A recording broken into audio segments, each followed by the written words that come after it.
waliwo omu ku baana najja n'asooka asirika mukko naye bwe yamaliza yangamba ebigambo bino otowa kiira obulamu bugaanye nimwa nti aka oba bugaanye nga bwetaaga kuddamu kukanika tukuzeeyo Kampala nti asi Kampala naye mpulira nakuye mpulira kino kijja luli kijja nga guma aji okyali waba akagaanye ng'onkubira kaŋŋamba abaana nga tukuzaayo nagamba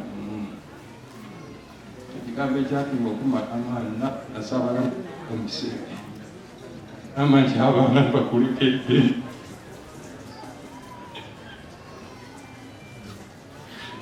naye olaba emyaka gyennina n'abaana bano annage munsaasi ebisinga ku dokita ono kabyogere. Salaamu alaikum warahmatullahi wabarakatuh.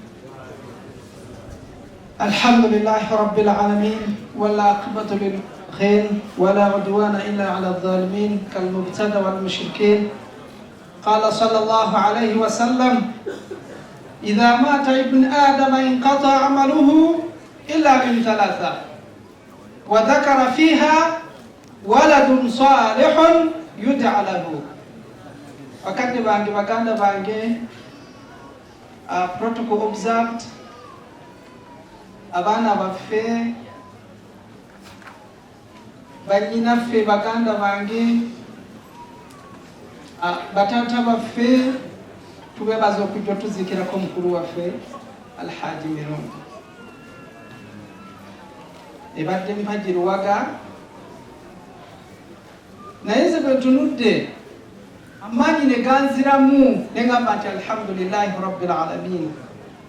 Kyandibadde kinnuma nnyo Haji Mirundi nga yatula mu ntaana z'abaana kyandibadde kimuluma naye ekyo kyengera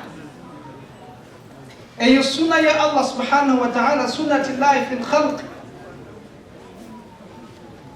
naye omubaka Muhammadin sallallahu alaihi wasallama yatugamba nti idha mata ibn adama inqata amaluhu illa min thalatha.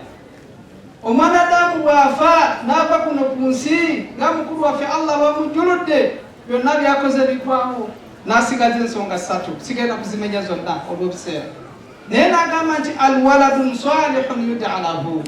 Omwana omulongoofu asigala ng'akusabira. Bwe ntunudde mu baana mukulu wange balese nga basobola okutulako ku musaala n'agamba nti Allahumma ghfirli waghfir walidayn kama rabbayani saghira. Ne mugamba ogenze ne gold nituziika abantu n'omutunuulira ng'omuntu bawayiriza muwayirize, n'otunuulira enfa gye yafuddemu nga bawayiriza muwayirize banoonya akalandira konna akanasigalako bamwogereko ebirungi nga tabiina. Naye Haji Mirundi mukulu wange baba bogerako ebirungi bino olwaleero alhamdulillahi rabbil alamin. Subhana rabbika rabbil izzati amma yasifun wa salaamun ala al mursalin walhamdulillahi rabbil alamin.